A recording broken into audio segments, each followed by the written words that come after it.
Mire lo que dice la bendita palabra del Señor. Ponga atención, mire lo que dice. Él es la imagen del Dios invisible, el primogénito de toda creación. Porque en Él, perdón, ¿dónde? En Él fueron creadas, ¿cuántas cosas? Todas. En Él, mire la grandeza de su Señor. Todavía los científicos están tratando de definir el tamaño, ¿verdad?, de un universo, el tamaño de una galaxia. Están tratando de definir y han dicho que son millones y millones y millones de años luz de un lugar a otro lugar. O sea, es tremenda la galaxia y son cientos de galaxias y todo eso. Y la Biblia dice aquí que todo fue creado ¿dónde? En Él. Imagínese el tamaño de su Señor. Tremendo, ¿verdad? Tremendo. Dice, porque en Él fueron creadas todas. ¿Cuántas cosas? Todas las cosas. Las que hay, perdón, ¿dónde? En los cielos y las que hay en la tierra, visibles e invisibles, sean tronos, sean dominios, sean principados, sean potestades. Todo fue creado por medio de Él y para Él.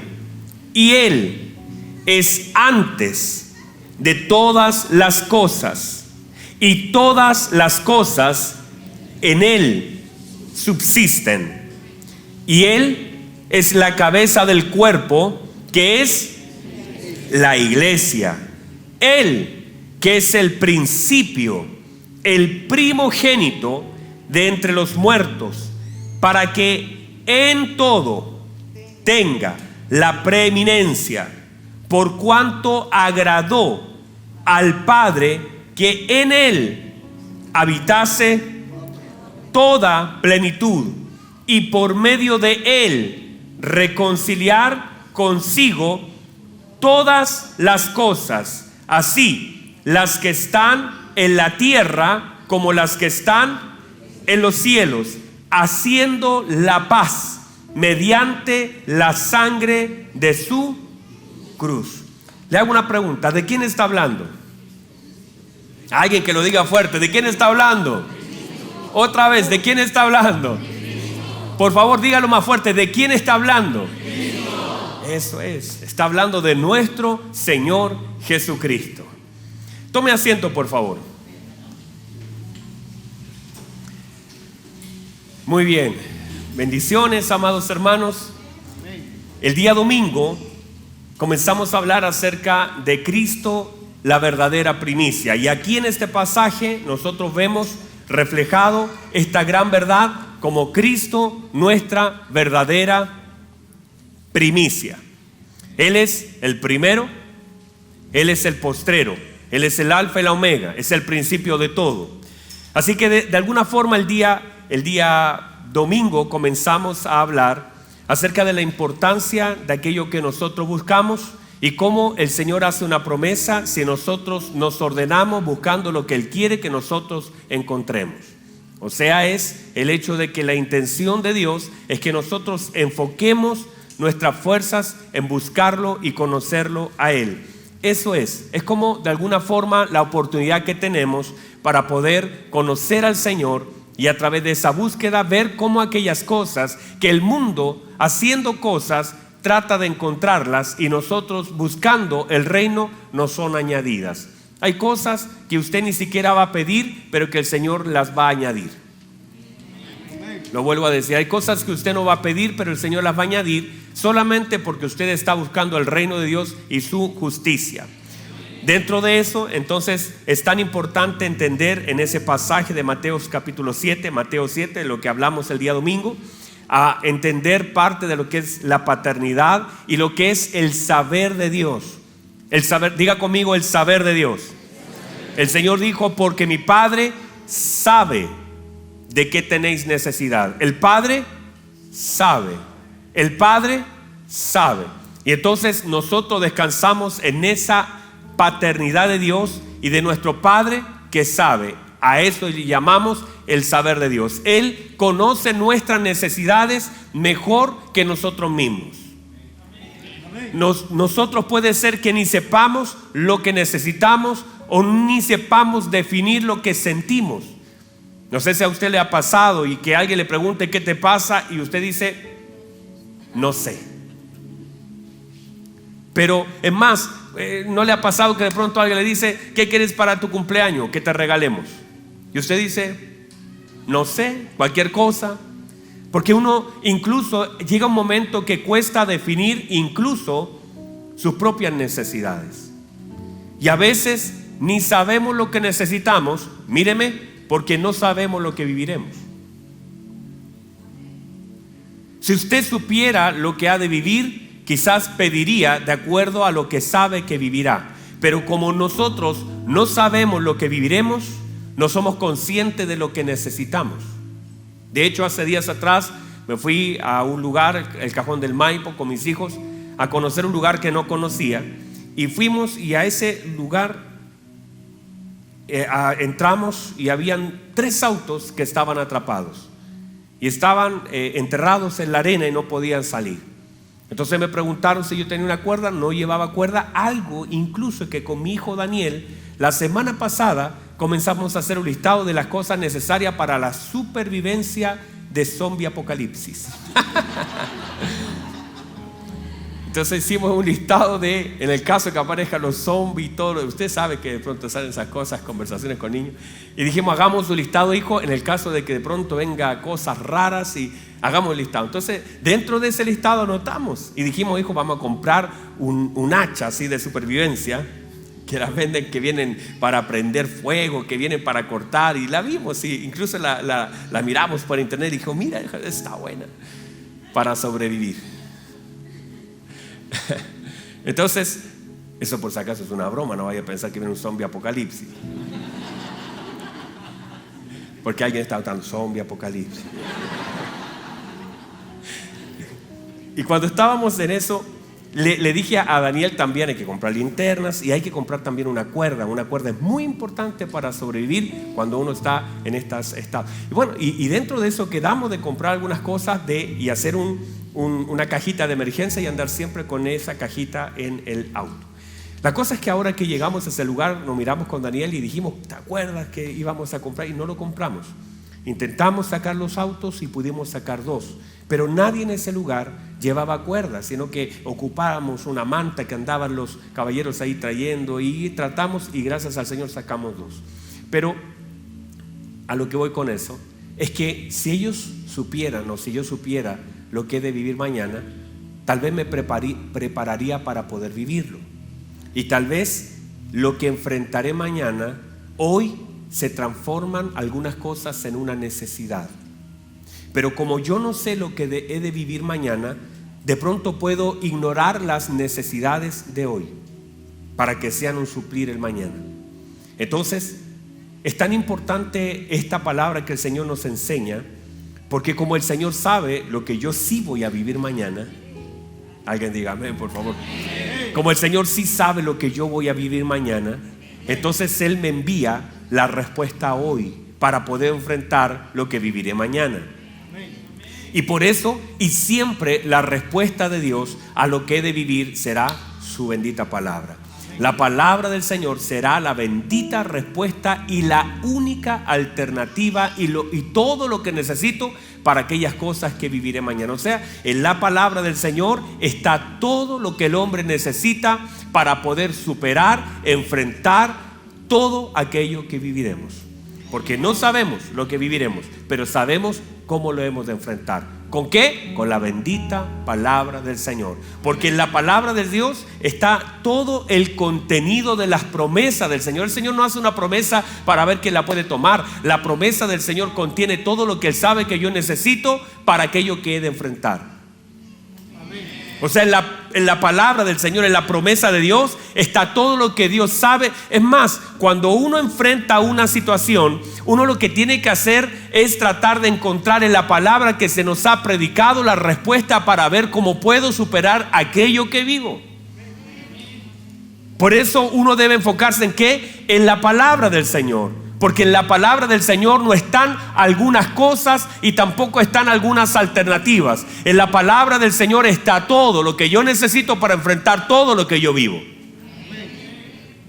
A veces no quiere decir que todas las cosas van a ser cambiadas. De pronto ahí también está el consuelo del Señor, porque también necesito consuelo para aquellas cosas que serán difíciles de vivir.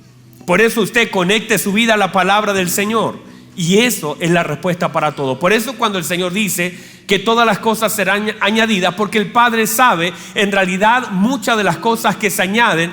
Todo comienza con una palabra. En el principio era el verbo. Antes de que un árbol apareciera, antes que un río apareciera, antes que una montaña fuera formada, todo en el principio era el verbo, o sea, la palabra. Y desde la palabra todas las cosas fueron creadas. Por lo tanto, la persona que tiene la palabra, cualquier cosa en adelante puede suceder. Lo primero es la palabra, y lo que precede es la obra de Dios en respaldo a la palabra que ya tenemos.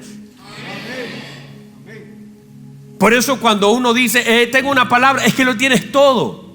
Porque en el principio era la palabra, era el verbo, era la palabra. Eso era en el principio. Pero en el principio no había nada.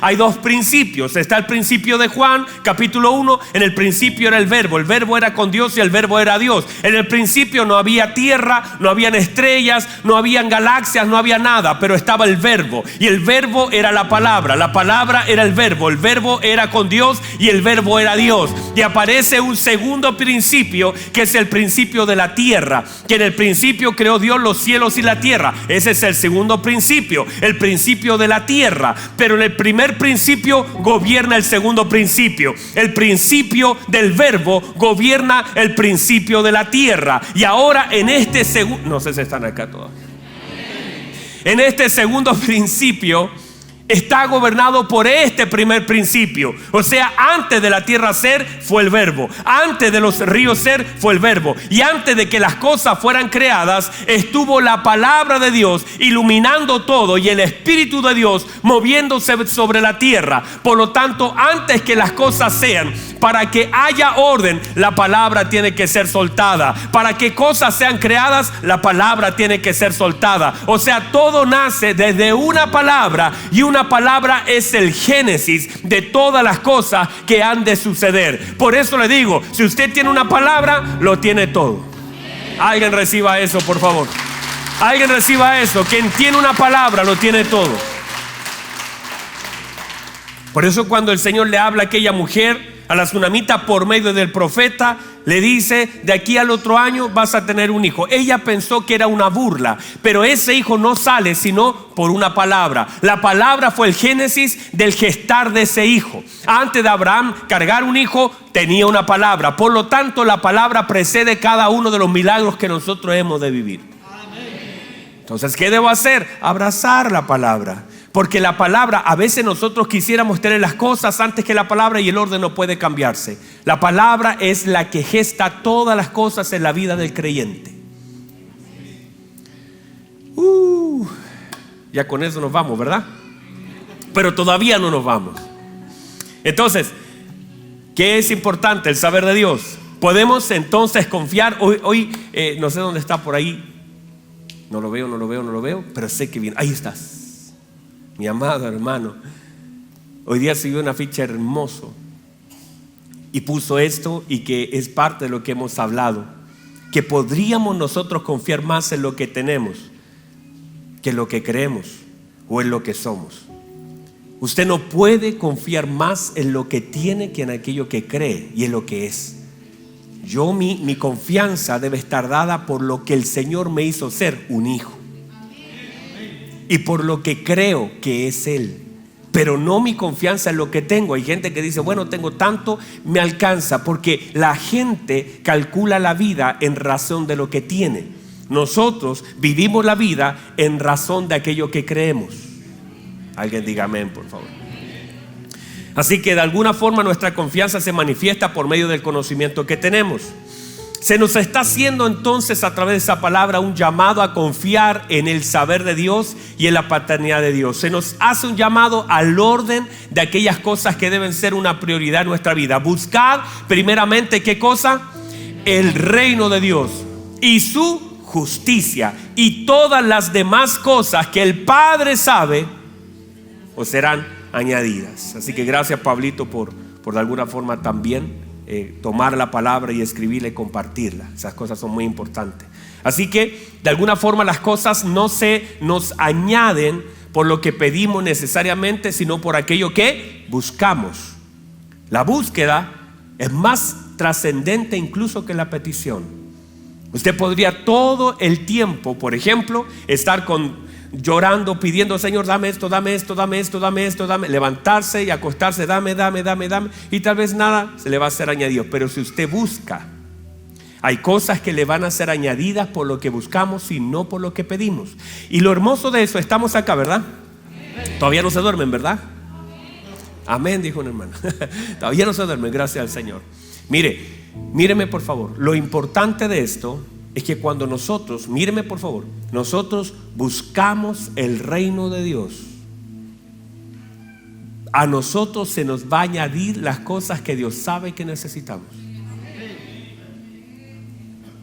Y esto es tremendo, porque usted podría estar pidiendo algo, primero, que no necesita, o segundo, que lo va a destruir. Y a veces usted puede estar enojándose con Dios porque Dios no le da algo que Dios mismo sabe que si usted lo tuviera. No sé si me explico. Por ejemplo, el hijo pródigo pidió, ¿cierto? Dijo, dame mi herencia, dame la parte de los bienes que me corresponde, dame. Y el padre se lo dio, pero se lo dio a los dos. Se lo dio al que lo pidió y se lo dio a aquel que no lo pidió. Este otro siempre estaba trabajando, el mayor siempre trabajaba con él, le servía o le obedecía en todo, dice la Escritura. Y mantuvo todo, porque en realidad el hombre era trabajador y obediente. Este pidió algo que finalmente terminó siendo una desgracia, un dolor. Lo recibió, pero finalmente lo que recibió generó un dolor profundo, una tristeza enorme, y todas las cosas que después nosotros todos sabemos. Pero muchas veces usted, cuando ha recibido algo, tiene algo, o piensa que todas las puertas que se abrieron, se alegra por un momento, pero muchas puertas que se abren en un momento pueden ser las más grandes tragedias el día de mañana. Yo he estado con personas que de pronto me dicen: ay, pastor, gloria a Dios, que ahora, no sé, me cambié de trabajo y estoy en un nuevo trabajo, me pagan el doble. Pero hermano, al pasar los meses se da cuenta que ese doble de lo que ganaba también le trajo doble dolor, doble tragedia, doble desgracia. Y finalmente hubiese sido mejor mantenerse en el lugar donde estaba, ganando menos de lo que ganaba, pero viviendo una vida diferente. El tema es que a veces nos alegramos porque no sabemos aquellas cosas que viviremos, en aquellas cosas que creemos que están bien. Por eso cuando nosotros nos enfocamos en buscar el reino de Dios, el Señor hace un compromiso: si usted busca mi reino, yo le daré lo que usted necesita, le voy a añadir lo que usted necesita. Y cuando vienen las añadiduras de Dios, toda añadidura de Dios no trae tristeza, no trae desgracia, sino que trae gozo, conexión, formación, trae alegría, trae esperanza, porque todo lo que Dios añade es bueno. Pero a veces nosotros nos enojamos por lo que creemos que Dios nos está negando, pero hasta eso sigue siendo bueno. Cuando usted va a golpear la puerta y dice: por favor, banco, deme una tarjeta, y el banco le dice: no le voy a dar tarjeta. Usted dice: ¿por qué no? Me gustaría tener otra liquidación, me gustaría. Hermano, a veces no se da cuenta que no es el banco el que le dice que no, es Dios que lo está librando de una gran tragedia, que ahora mismo no tenemos la capacidad de ver el mañana, pero como Dios ya conoce el mañana, está diciéndome: hoy no te lo doy, porque lo que hoy puede ser para ti una alegría, mañana puede ser una tragedia para tu vida, para tu familia, para tus finanzas. Así que lo que yo hago sigue siendo bueno, aunque tú no lo entiendas ahora, aunque te duela ahora, sigue siendo bueno, porque si Dios lo cierra, eso es bueno para mí. Entonces, como yo debo descansar en el saber de Dios, ¿en qué debo descansar? En el saber de Dios. Y entonces mi tarea es que es buscar el reino de Dios y su justicia. Y todas las demás cosas el Señor me las va a añadir. Entonces luego cuando estoy buscando, usted de pronto dice, oiga, y esto que me sumaron y esta puerta, y no nos damos cuenta. Y lo otro es que el Señor te añade y te dirige a las cosas que te añade. Por eso la Biblia dice que la bendición de Dios es la que enriquece y que no añade tristeza con ella. Esa palabra enriquecer no es que tenga una moneda más en mi bolsillo, no es una moneda en mi bolsillo. No es ese tipo de riqueza, sino la riqueza escritural es aquella que me suma algo de Cristo a mi vida. No que me suma un billetito más en mi bolsillo, sino que es la que suma algo de las riquezas y virtudes de Cristo a mi vida. Alguien diga amén, por favor. Entonces déjeme avanzar en esto, que estamos pegados aquí. Entonces el mucho afán puede manifestar la poca confianza. Cuando me afano mucho, manifiesto la poca confianza. La falta de honra genera mayores pérdidas. Y el orden de Dios es el ámbito de Dios donde Dios se mueve. Todo donde Dios está es ordenado. Diga amén a eso. Entonces mi casa es ordenada porque yo soy un representante de ese orden y ámbito de Dios. Mi matrimonio es ordenado. Donde hay un matrimonio en desorden hay un caos. Donde está el caos están las tinieblas. Donde están las tinieblas Cristo no está. Así que eso es, anótelo por favor. Hemos hablado entonces este tema de las primicias. Y hemos dicho primogenitura, principal, lo primero y todo lo demás. Y hemos hablado de que nuestro Señor es la verdadera primicia. Dentro de todo eso, en el principio, vamos hacia atrás y en el principio, vamos a ir a Génesis. Hay muchas verdades escriturales acerca de lo que es estas hermosas primicias. Vemos la primera vez que vemos la creación del Señor. Vemos por otro lado la primera vez que alguien tuvo temor, la primera vez en que Dios cubrió a sus hijos, la primera vez en que Dios dijo algo. Y cada una de esas cosas son aquellas menciones, la ley de las primeras menciones que en algún momento ya lo hemos hablado. La ley de las primeras menciones, la primera vez que se dijo, la primera vez que se vio, la primera vez que lo entendemos. Eso se llama la ley de las primeras menciones, que viene a marcar una línea hacia todas las demás cosas. Y vemos también de alguna forma, y quiero centrarme justamente en esto, en lo que pasó con Abel y Caín como los primeros hermanos que podemos ver, y cómo esto nos puede dar luz acerca de cómo nosotros nos debemos comportar. Note por favor en Génesis capítulo 4 dice esto. Estamos hablando de Cristo, la verdadera primicia, y cómo esto está conectado con todo lo primero ahí atrás. Están acá, ¿verdad? Mire lo que dice Génesis capítulo 4. Conoció a Adán a su mujer Eva. Usted entiende esa palabra, ¿verdad? Gracias. La cual concibió y dio a luz a Caín y dijo: por voluntad de Jehová he adquirido varón. Después dio a luz a su hermano el bello Abel, dice aquí en mi escritura. Esta es una nueva traducción. Y el bello Abel dice: fue pastor de ovejas, y Caín fue labrador de la tierra. Y aconteció que andando el tiempo, que Caín trajo del fruto de la tierra una ofrenda a Jehová. ¿Qué trajo él? Él trajo una ofrenda. Entonces es la primera ofrenda que se otorga. No había antes de ello nada. No es que pasaban el ofrendero, no, ellos trajeron, nace el traer una ofrenda. Mire por favor.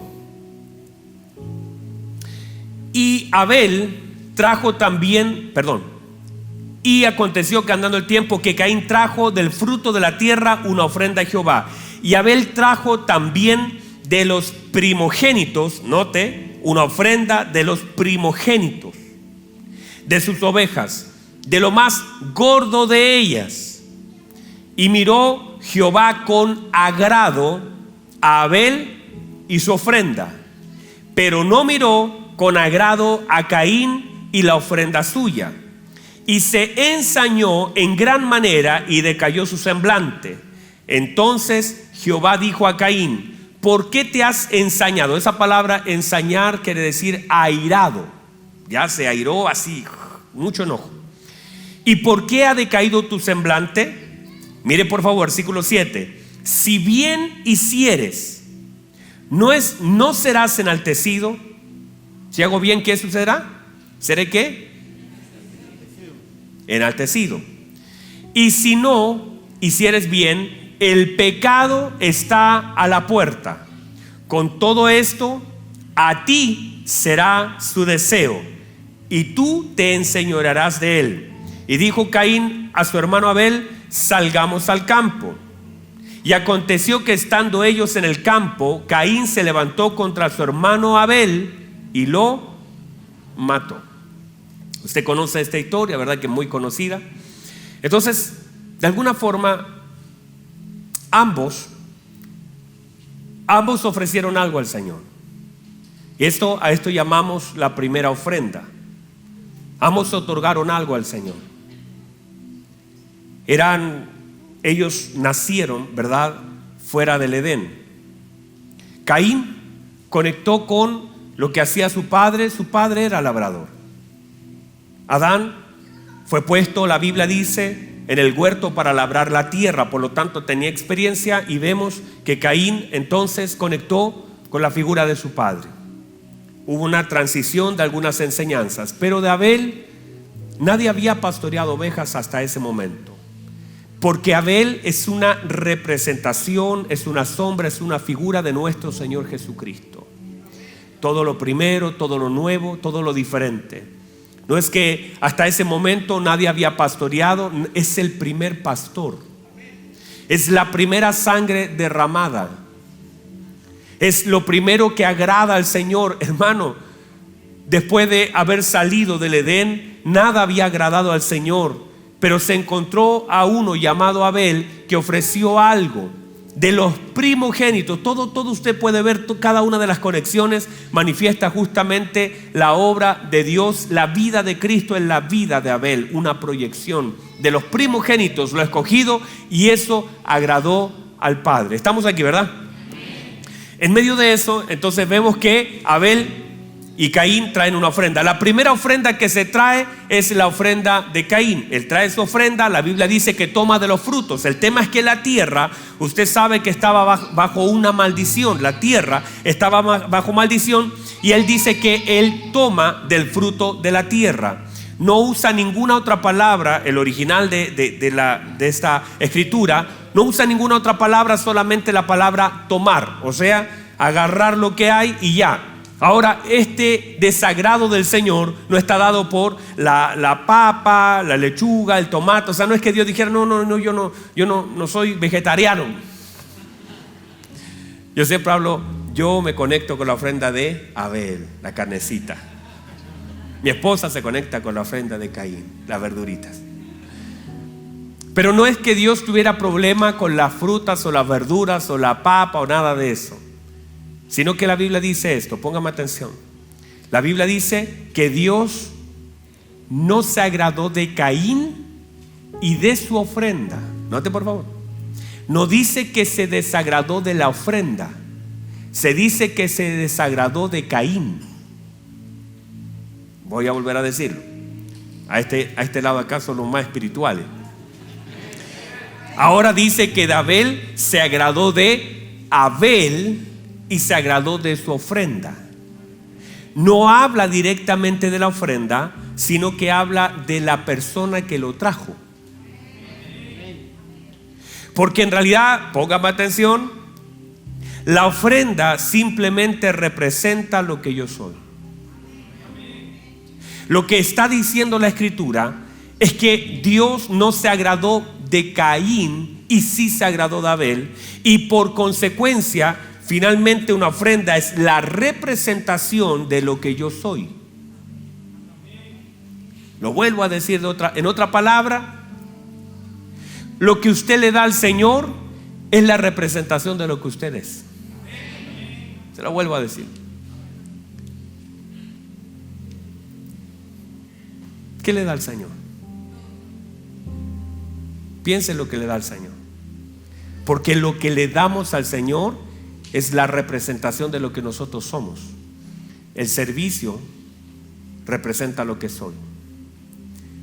El tiempo que le doy representa lo que soy. La forma en cómo hago las cosas es una representación. Es como cuando, por ejemplo, si alguien cantara, tocara y todo lo demás que hacemos, finalmente Dios podría decir: yo me agrado de Alexis y de las canciones de Alexis. Me agrado. ¿De quién me agrado? A ver, ¿quién está acá? Me agrado de Samuel y del servicio de Samuel. Porque no es lo que yo traigo al Señor, es simplemente la representación de lo que yo soy. No puede ser diferente lo que doy a lo que soy. No hay una diferencia, sino lo que soy, lo que doy representa lo que soy. Entonces, a través de lo que usted hace y da para el Señor, usted representa lo que usted es. Cuando usted, por ejemplo, da una adoración, no sé, ¿cuál es la primera canción que cantó usted? ¿Qué es todo? Que todos los pueblos te alaben, que toda la creación te... Eso, lo que usted le está dando a Dios, es lo que usted es. Porque lo que da no es diferente a lo que es. Son las 7 y algo me va a llegar. No importa que llegue atrasado, le da lo que quiere darle. Que se demora el pastor, me dice que tome nota, bla bla bla bla bla bla bla bla bla bla bla. Porque uno le da al Señor lo que uno le quiere dar, pero uno lo que le da al Señor es lo que uno es. Pero si usted, por ejemplo, llega 6 de la tarde, donde esté, si está en el trabajo, son las 6 de la tarde, santo Dios, queda 1 horita y media para que comience la adoración a mi Señor, queda 1 horita y media para que voy a ir a adorar a mi Señor. Tengo tanto que agradecer a mi Rey, tengo tantas cosas por qué adorar, que estoy esperando la primera canción. Y cuando llega ahí, usted dice: hermano, no me dé la bienvenida a usted, gracias por servir, hermano, gracias por estar ahí. Y ya se abre la puerta y usted entra: gloria al Señor, he llegado, Dios me ha dado la oportunidad de llegar. Comienza la primera nota y usted está: uy, santo es tu nombre, Dios, he venido a adorarte. Comienza la palabra y dice: ¿dónde está mi apunte? Voy a anotar, Dios me va a hablar hoy. Y usted tiene, lo que usted le da al Señor es finalmente lo que usted es. Y lo que agrada al Señor en sí es lo que le damos de acuerdo a lo que nosotros somos. Eso puede agradar o no al Señor. No se trata de papas, no se trata de carne, se trata de actitud. Se trata de cómo lo hago y por qué lo hago. Si estoy aquí esperando que termine para irme luego y ver lo que quiera ver, o comer lo que quiera comer, o estoy aquí sentado diciendo: Señor, háblame, Señor, háblame, gracias por tu palabra. Estoy aquí como un depósito, como una vasija, esperando recibir, oh Dios, tanto de todo lo que usted tiene. Estoy sentado aquí no por obligación, estoy sentado aquí por gratitud, estoy sentado aquí por amor, estoy sentado aquí por necesidad, porque reconozco mi necesidad y puedo reconocer su gran amor. Estoy aquí sentado, Padre, porque usted es bueno, porque usted me permite, usted me da el tiempo, usted renovó el contrato, y he venido a adorarle, a engrandecer su nombre, a decirle que le amo. Estoy aquí, Señor, por gratitud, no por una obligación. Estoy aquí para adorarle. Como quisiera que se extendiera el tiempo, como quisiera que mañana hubiese otra reunión, porque lo único que siento aquí es gratitud. No estoy aquí obligado, cansado, como quien está en un lugar donde no quiere estar. Estoy aquí con la actitud correcta. He traído mi ofrenda al Señor, y Dios se agrada de la actitud de aquello que le damos. Pero cuando no, la pregunta es: ¿qué le entregamos al Señor? ¿Cómo le estamos dando al Señor? ¿Cuáles son las ofrendas que presentamos al Señor? ¿Cómo comenzamos nuestro día y cómo lo terminamos? ¿Cómo podemos agradecer lo que el Señor nos ha dado? ¿Cómo podemos decir: Señor, levantaré estas manos que usted me ha dado, abriré esta boca que usted me ha dado, Gracias por contemplar su hermosura, su grandeza. Entonces, lo que el Señor está diciendo, le está diciendo: yo no me agrado de Caín. Y la ofrenda, hermanos, la ofrenda es simplemente la representación de algo. La Biblia dice que Caín tomó la papa, tomó la lechuga, tomó el pepino y todo eso. Pero Abel dijo: ¿dónde está lo mejor para Dios? ¿Dónde está la ovejita, la más gordita? Las voy a tocar, le voy a tocar los tutos, ¿saben cómo está? Y dice: esta es la más gordita, esta es de las primogénitas, esto tiene. Y agarró lo más gordito, lo mejor, lo que él había cuidado, lo que él había amado, y lo entregó. Le dijo: Señor, yo no te puedo entregar menos que lo mejor. Yo no te puedo entregar menos que lo mejor. Reciba esto. Yo no te puedo entregar menos que lo mejor. Así que si te voy a dar algo, tendrá que ser lo mejor que yo tengo. Y lo que dice el Señor: yo me agradé de lo que Abel me dio, porque me dio lo mejor que él tenía. Si él tenía lo mejor, no se lo guardó para sí, lo entregó para Dios. Y esa es la forma en cómo nosotros podemos honrar a Dios, dándole lo mejor que nosotros tenemos. Las mejores canciones.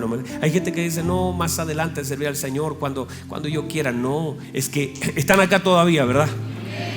Es que yo no puedo darle al Señor lo que yo quiero dar.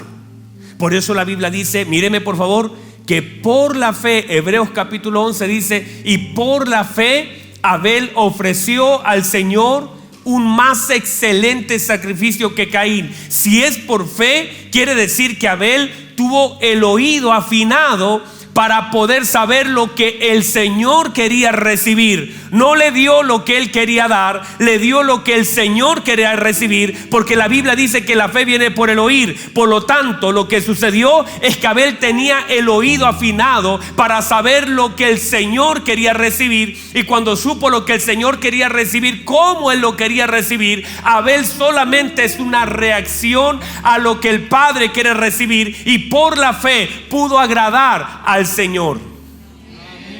Ahora la pregunta: ¿qué estamos dando nosotros? Porque estamos aquí. Ahora mire por favor, con esto voy a cerrar. Se me acabó el tiempecito. Míreme, están acá todavía, ¿verdad? Ahora estamos aquí en este momento.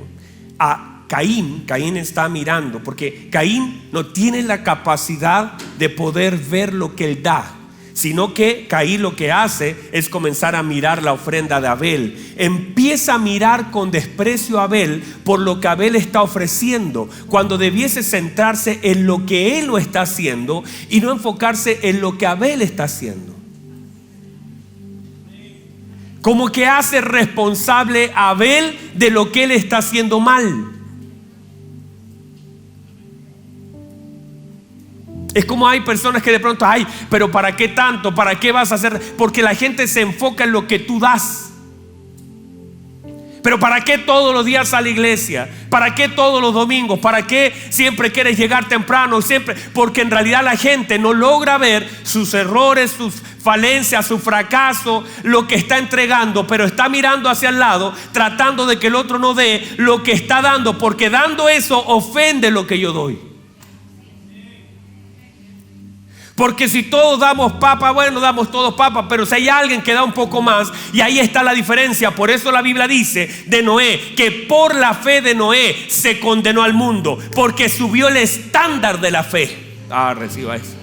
Noé dice que por la fe Noé condenó al mundo. ¿Por qué? Porque Noé subió el estándar. Quiere decir que toda la vida, usted tiene que leer ese pasaje, Génesis 6, que todos estaban mal, el pueblo se había corrompido, todo estaba dañado, la gente se había olvidado de Dios, pero Noé halló gracia ante los ojos de Dios. Quiere decir que la fe de Noé era un singular, un particular, era una persona que estaba en un ambiente de corrupción, de gente que no quería honrar a Dios, de gente que no quería servir a Dios, de gente que no quería amar a Dios. Pero en medio de todo eso estaba un Noé que estaba diciendo: en medio de toda esta maldad, en medio de toda esta basura, en medio de todo esto olvido de Dios, yo voy a honrar a Dios, yo voy a amar a Dios. Y él marcaba la diferencia, y esa fe condenó al mundo, porque quiere decir que si Noé podía, todos podían, solamente que no querían rendir sus voluntades a la voluntad de Dios. Y llega un momento en que nosotros nos volvemos los singulares para Dios,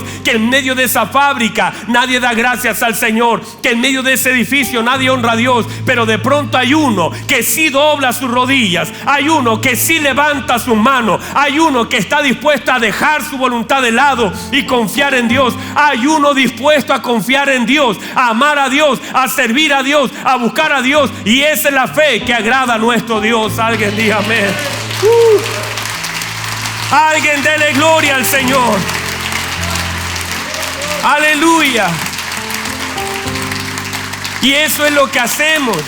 No podemos volver: pero es que todos lo hacen. Es que mire, si eso es normal, toda la gente tiene crisis, toda la gente se bajonea, toda la gente tiene altos y bajos. Y usted dice: sí, eso es verdad, toda la gente. Pero yo he decidido buscar a Cristo. Yo he decidido no bajar mi estándar. Yo he decidido no ser uno de aquellos que retrocede. Yo no soy como de los que retroceden. Yo soy de aquellos que avanzan. Yo soy como la luz de la aurora, que va en aumento hasta que el día es perfecto. Yo he decidido seguir a Cristo. Habrán algunos testimonios de aquellos que se desviaron, de aquellos que soltaron, pero yo no voy a ser de eso. Yo voy a ser de aquellos que tomaré el arado y terminaré mi tarea. Llegaré al final mirando a Cristo. No voy a retroceder. Vamos, alguien le dé gloria al Señor. Lo que quiero decir, amada iglesia, es que no podemos cambiar el estándar de lo que hacemos por lo que otro hace. No es justificar lo que no hago, o no es tratar de decir: pero bueno, ahora me enojo con aquel que lo hace bien. No, démosle gloria al Señor por aquellas iglesias que lo hacen mejor que nosotros. Démosle gloria al Señor. No esperemos que ellos, no miremos con desagrado lo que ellos dan, cuando ellos sí están honrando a Dios, con hermanos que están orando, con hermanos que están sirviendo, con hermanos que están ahí cada día tratando de decir: lo vamos a hacer mejor para el Señor. Deberíamos honrar esa vida y no menospreciarla. Y a veces nos enfocamos en aquellos que lo hacen bien y los menospreciamos solo porque nosotros no podemos llegar a ese estándar. Y a veces miramos el matrimonio de alguien. Hace días alguien me dijo, bueno, en una conversación estábamos y dijo: bueno, el matrimonio es de las cosas más difíciles del mundo. El matrimonio es complicado, el matrimonio. Empezó a hablar y yo le dije: mire, la verdad es que mi matrimonio es una tremenda bendición. Yo llevo 13 años de matrimonio y ha sido los años más hermosos de mi vida. Y los próximos años que viviré serán hermosos. Yo no tengo un testimonio para decir que ha sido malo. Tengo un testimonio para decir que ha sido muy bueno. Entonces yo no puedo tratar de, por lo que a mí me ha pasado, criticar lo demás, juzgar lo demás. Es todo lo contrario. Caín tendría que haber agachado la cabeza, haber dicho: Abel, dime cómo fue que lo hiciste. Abel, enséñame. Abel, dígame por favor cómo lo hizo para agradar el corazón de Dios. Yo no lo hice bien la primera vez, pero tengo una oportunidad. El Señor dice, mire lo que dice el Señor: si hicieres bien, porque hay una oportunidad. Mire por favor lo que el Señor dice, versículo 7, capítulo 4: si hicieres bien, serás enaltecido. Caín está delante de ti. Si hicieres bien, serás enaltecido. ¿Qué significa hacer bien? Reconocer que lo que di no estuvo bien, lo hice mal, fallé, deshonré al Señor con lo que le di, no elegí lo mejor, solo entregué algo. Tal vez nadie me enseñó. Puedo tener 1000 justificaciones frente a eso. Arrepiéntase, Caín. No mire a su hermano con desagrado. No, que la ira no controle lo que debes hacer. Mire lo que el Señor está diciendo: si hicieres bien, serás enaltecido. Está la oportunidad. Pero si hicieres mal, el pecado está a la puerta. Caín, el pecado está a la puerta. No vayas a hacer daño a un hermano que está haciendo las cosas bien. No vayas a levantar tu mano, tu boca, tu espada para dañar a aquellos que lo hacen bien. porque pareciera que es más fácil dañar a aquel que lo hace bien, porque simplemente yo no lo hago bien. Y puedo cuestionar, y hay gente buscando, tratando de buscar, pero mire, claro, Él lo hace, es el corazón justamente del mismo infierno. El diablo le dice al Señor, claro, pero ¿cómo no te va a servir? Si mira todo lo que le has dado, mira cómo no te va a servir. Sí, claro, mira los hijos que tiene, ¿cómo no te va a servir? Si mira, le has prosperado. Claro, eso es el espíritu del diablo, tratando de buscar un defecto a alguien que está haciendo algo bien. Reciba eso, por favor. El Espíritu de Cristo, no, yo bendigo a los que lo hacen bien, y aún bendigo a los que lo hacen mejor que yo. Y aprenderé de aquellos que hacen mejor que yo las cosas. Tendré la humildad para decir: enséñeme cómo lo debo hacer, cómo lo debo lograr, cómo has logrado llegar hasta ese punto. No tratando de buscar una excusa para justificar lo malo que yo hago, sino diciendo: enséñeme usted. Y el Señor le da esa puerta, le dice: está delante de ti. Si lo haces bien, serás enaltecido. Si lo haces mal, el pecado está a la puerta, la separación, la muerte. Con todo tu deseo será para contigo. Lo que le está diciendo: te doy una oportunidad, pero tú no la estás tomando. Póngase en pie, por favor, el tiempo ya pasó. Y ¿sabe lo que sucede? Déjeme terminar con esto, aunque ya lo dije, ¿cierto? Mira lo que sucedió. Aleluya. ¿Puede recibir la palabra del Señor? Mire lo que sucedió. El Señor le dice entonces: el pecado está a la puerta. ¿Qué vas a hacer, Caín? ¿Qué vas a hacer con lo que sientes?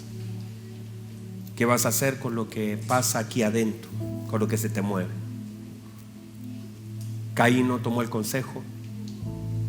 Caín se transforma en un asesino y llama a Abel a su campo y le dice: hermano, qué triste, hermano, que seas capaz de pronunciar el nombre de tu hermano y estés pensando en matarlo, en herirlo, en lastimarlo.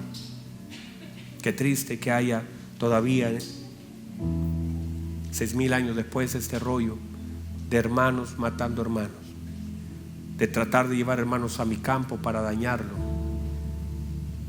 solamente por lo que él hace, que es diferente a lo que tú has dado. Hermano, venga a mi campo. Y dice que se ensañó contra él y lo mató. Eso de alguna forma es una imagen de lo que es Cristo traído al campo de Abel, al campo de Caín. Este es el campo de Caín. El mundo era el campo de Caín, pero la sangre fue derramada en el campo de Caín. La sangre de Cristo fue derramada en el campo, y la sangre tiene el poder de remisión. Y por esa hermosa sangre nosotros fuimos redimidos. Hoy miramos hacia atrás y había una promesa tan grande. La promesa era que en tu simiente, se le dijo a la mujer: en tu simiente, la simiente tuya aplastaría la cabeza al diablo, a la serpiente. Y el diablo pensó que había ganado, porque dijo: bueno, se asesinó, pero había una sangre que estaba clamando por justicia. Dice la Biblia que el Señor escuchó la sangre clamar por justicia. ¿Y qué hizo el Señor? Dice la Biblia que otra vez conoció a Adán, a Eva, y apareció uno llamado Set, que quiere decir el sustituto, el que venía como respuesta de un clamor para restituir la línea de lo que Dios quería hacer. Y la Biblia dice que luego de nacer Set, el hijo de Set se llamó Enos. Y la Biblia dice, versículo 24: y entonces los hombres comenzaron a invocar el nombre de Dios. Ay, qué hermoso. Después de tanto, entonces los hombres comenzaron a invocar el nombre de Dios. Dios comenzó a ser manifestado. Eso es. Hay cosas, mis queridos hermanos, que tal vez Digo, hemos comenzado a perder en diferentes tiempos, pero viene un tiempo, mis queridos hermanos, y alguien lo debe tomar esto, que es un tiempo de restitución, donde Set comienza a aparecer. Caín ha hecho muchos daños en muchos lugares, pero Set, la figura de Set, el sustituto, el que viene a restituir lo que había caído. Y lo que trae Set es tan glorioso. En sentido espiritual, traerá aquello que invocará, que glorificará, que elevará, que exaltará el nombre de Cristo. Yo lo voy a decir así, levante sus manos por favor, si alguien lo puede recibir. Vienen momentos tan hermosos.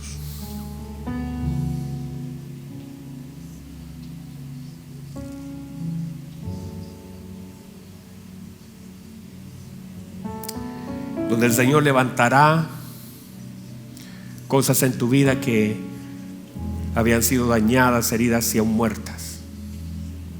Pero Dios está levantando otra vez un Set. Dios está levantando otra vez aquello que será la restitución de aquello que había sido roto, quebrado, dañado. Levante sus manos en la presencia de Dios, recíbalo. Y serán tiempos de restitución, porque la palabra de Dios ha de cumplirse. Joel profetizó de la venida del Espíritu Santo, pero dijo: antes que venga el derramamiento vendrá la restitución. Y os restituiré los años que se comió la oruga, el saltón, el revoltón y la langosta. Restitución. Alguien reciba eso. Restitución. Restitución. Será una palabra fuerte en este tiempo, donde usted verá cosas que en un momento se perdieron. Caín hizo su trabajo, pero Dios continúa con su plan. Reciba eso. Dios continúa con su eterno plan. Y usted va a ver como cosas que ahora han sido restituidas, sabrán que es parte de la restitución, porque no te van a alejar de Dios, sino cuando las tengas vas a comenzar a invocar el nombre de Dios como nunca antes lo invocaste. Vas a adorarlo como nunca antes lo adoraste. Vas a servirle como nunca antes le serviste. Vamos, levante sus manos. Levante sus manos, levante sus manos. Adore, adore, adore, adore. Dígale: Señor, gracias. Aleluya, aleluya. Y una hermosa presencia del Señor. Vamos, vamos, levante sus manos. Dígale: Señor, Señor, no te voy a dar lo que quiero darte, te daré lo que usted quiere recibir. Lo que te doy refleja lo que yo soy. Vamos, levante sus manos y adore, adórelo, adórelo, adórelo, adórelo. Exáltelo. Hay cosas que yo no puedo hacer por usted, hágalo usted. Adore, exalte, glorifique al Señor, levante su nombre. Señor, no seré un Caín otorgando cosas que te desagradan. Seré un Abel. Vamos a agradar el corazón de Dios con lo que le damos la honra a nuestro Dios. Vamos, vamos, vamos, vamos. Adore, adore, adore, adore, adore. Hermosa presencia del Espíritu Santo. Vamos, vamos, vamos. Adora al Señor. Vamos, vamos, vamos. Adore, adore, adore. Exalta el nombre del Señor. Levántelo en alto. Aquí está su hermosa presencia. Oh Dios. Vamos, vamos, vamos. Adórelo, adórelo, adórelo, adórelo. Si le va a entregar algo, dele lo mejor. Dele lo mejor. Entregue lo mejor. Su mejor adoración, sus mejores palabras, su mejor tiempo. Vamos, de lo profundo de su corazón saque esa adoración. Entregue su ofrenda al Señor de adoración, de exaltación, de reconocimiento, de gratitud.